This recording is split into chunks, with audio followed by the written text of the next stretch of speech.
Imagine a microscopic-sized ladder contained in the part of our brain that will label our subconscious.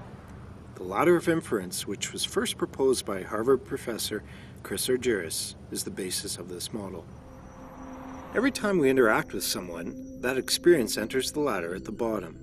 That same experience zips up the ladder in the blink of an eye, exiting at the top. This process happens thousands of times a day without us knowing it. Let's focus on what happens on each rung of the ladder. On the first rung, we have the raw data and observations of our experience. This is very similar to what someone watching a video recording of our experience would see. Moving up to the second rung, we filter in specific information and details from our experience. We unknowingly filter based on our preferences, tendencies, and many other aspects that we believe are important.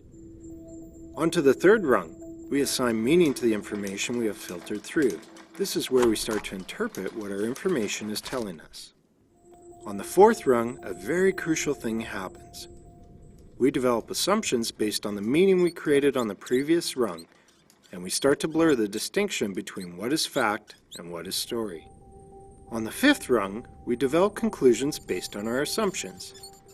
This is also where our emotional reactions are created. On the sixth rung, we adjust our beliefs about the world around us, including the person or people involved in our experience of the moment. On the seventh and final rung, we take action based on our adjusted beliefs. Still with me? Great! Let's take a real-life example and run it up the ladder to see how this all works.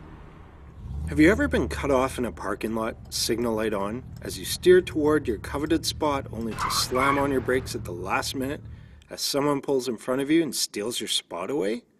Imagine that experience and notice all of the data and observations landing on the first rung of your ladder. Now let's watch what we pay attention to on the second rung. Who cares that it's sunny out and the birds are chirping? The 50% off sign outside of your favorite store is meaningless. You filter in the sensation of your grip tightening on the wheel, you feel your blood pressure rise, you hear the squeal of your brakes, and you notice the expression on the face of the other driver as he pulls in front of you and quickly looks away. Time for our third rung. Ever since you were young, your parents taught you the importance of waiting in line and taking your turn. You live and die by the rule of first come, first served. And now this guy has just stolen your spot. What gives? Up to the fourth rung we go. Watch closely as our assumptions take over and our story creates itself. That stupid jerk. Didn't his parents teach him anything? How could he not see my signal light? He must never pay attention. Why does he think he's more important than anyone else? Jumping quickly to the fifth rung, we conclude that this guy is heartless, inconsiderate, he needs to be taught a lesson and put in his place. We feel angry, frustrated, vindictive, justified. On our sixth rung, we adjust our beliefs based on the experience. That's the last time I give in. Next time someone tries to cut me off, tires will be smoking on the pavement as I squeal past them into my spot. And finally, our last rung, we take action.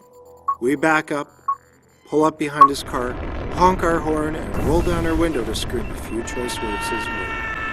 Now, imagine, he walks over quickly, apologizing. His wife, who is almost due with their first baby, called him from inside the mall to say she is in labor and needs to get to the hospital immediately. We are momentarily shocked, apologize profusely, and wish him luck as he rushes toward the entrance. What just happened here? What changed? Why is this so significant? In our parking lot example, our beliefs were short-circuited by the ladder of the other individual. My wife is in labor. I need to get there quick. There's a parking spot. Phew! Oh geez, I cut someone off. I better apologize quickly so they don't think I'm a jerk. But what if we were able to short-circuit our ladders ourselves? Proactively, by choice. Guess what? We can. Let's return to our unique human function of free will. Next time you notice yourself reacting to your experience, pay focused attention to your ladder. Ask yourself what beliefs are at play, and where did they come from? What data and observations did you filter in as a result of your beliefs, and why? Are your assumptions valid and supported by facts? Would a different set of assumptions create different feelings and result in new and better conclusions and actions? We all have our own unique ladder. Be mindful of yours and help others to see theirs.